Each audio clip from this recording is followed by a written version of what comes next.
Assalamualaikum warahmatullahi wabarakatuh.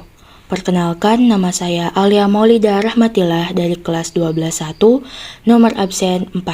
Di sini saya akan menceritakan mengenai tokoh sastrawan hebat bernama Andjar Asmara bersumber dari ensiklopedia. Andjar Asmara merupakan salah satu sastrawan hebat. Ia lahir di Alahan, Panjang, Sawah Lunto, Sumatera Barat pada tanggal 26 Februari 1902. Ia tutup usia di Bandung tanggal 20 Oktober 1961. Andjar Asmara memulai karir dari dunia kewartawanan. Ia pun pernah memakai nama Abisin Abbas dalam perjalanan karirnya.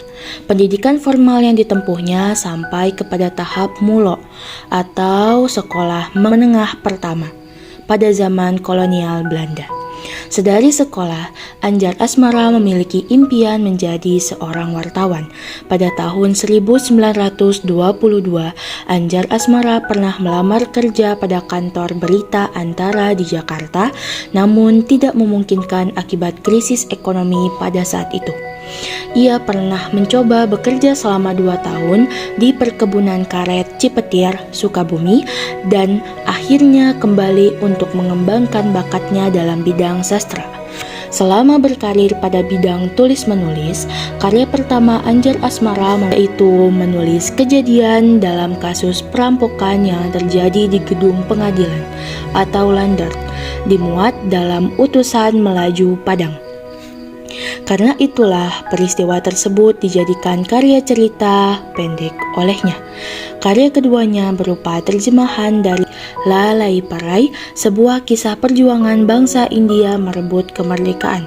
Karya sastra lainnya ialah sebuah cerita bersambung atau feuilleton berjudul Setinggi-tinggi Terbang Bangau, dimuat dalam Jawa Baru nomor 1-4 dan 6-7 tahun 1943. Juga sebuah karya esai berjudul Suka Duka di Belakang Layar Sandiwara, dimuat dalam majalah Varia nomor 20-28 tahun 1958. Andjar Asmara mulai aktif di rombongan Sandiwara Dardanella sejak tahun 1923 dan dikenal sebagai penulis naskah. Pada tahun 1924, ia menulis reportase berdasarkan cerita para haji yang baru pulang dari Mekah. Kepiawaiannya menulis membuat namanya dikenal. Andjar kemudian bekerja di Surat Kabar Sinar Sumatera di Padang, di mana ia menulis berbagai jenis artikel. Ia juga menerjemahkan karya Kota yang Kekal sebagai cerita bersambung. Perkenalannya dengan Amir dari Padang Opera membuatnya terjun ke dunia sandiwara, mempromosikan gagasan bahwa sandiwara harus realistis. Reportasenya tentang gempa di Padang Panjang menarik perhatian Surat Kabar Sumatera Bode, di mana ia bekerja hingga tahun 1928. Pada tahun 1929, Andjar Asmara kembali ke Jakarta untuk memperluas pengalamannya dan bekerja di mingguan bergambar Bintang Hindia. Pengetahuannya tentang perfilman menarik minat penerbit Film World yang memintanya mendirikan majalah film pertama dalam bahasa Indonesia pada dunia film.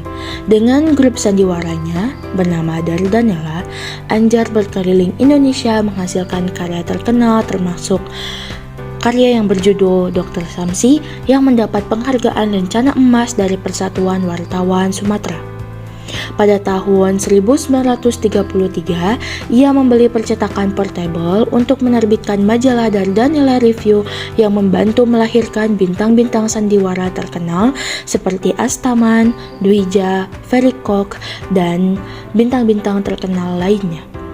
Pada tahun 1934, grup sandiwara Dardanella berkeliling ke berbagai negara Asia, termasuk Malaya, Tiongkok, Burma, dan India.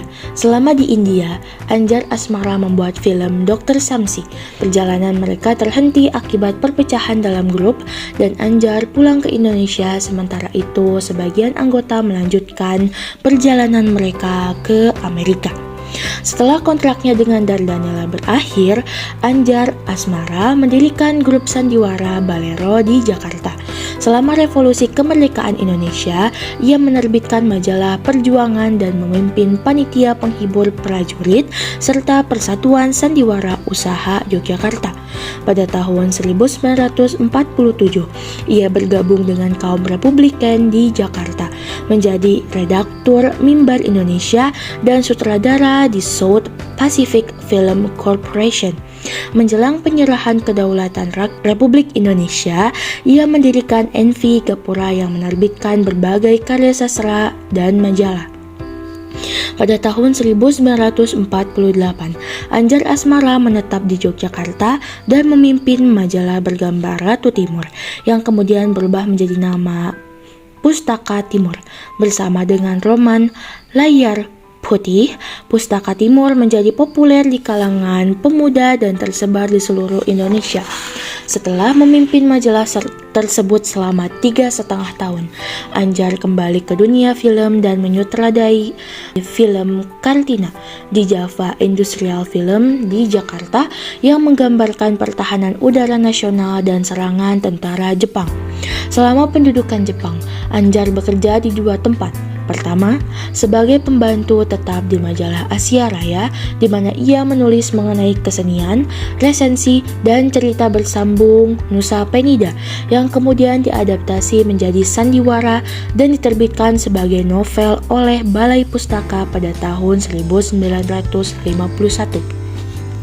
Kedua, ia mendirikan Sandiwara Cahaya Timur dengan para pemain yang sebagian besar adalah pelajar pemula.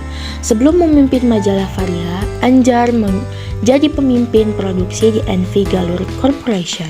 Sejak tahun 1958, ia mengasuh majalah Varia hingga menjadi majalah besar dan populer di kalangan tua dan muda.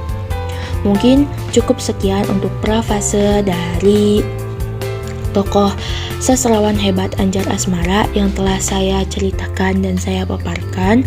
Mohon maaf bila banyak kesalahan dan kekurangan. Terima kasih. Wassalamualaikum warahmatullahi wabarakatuh.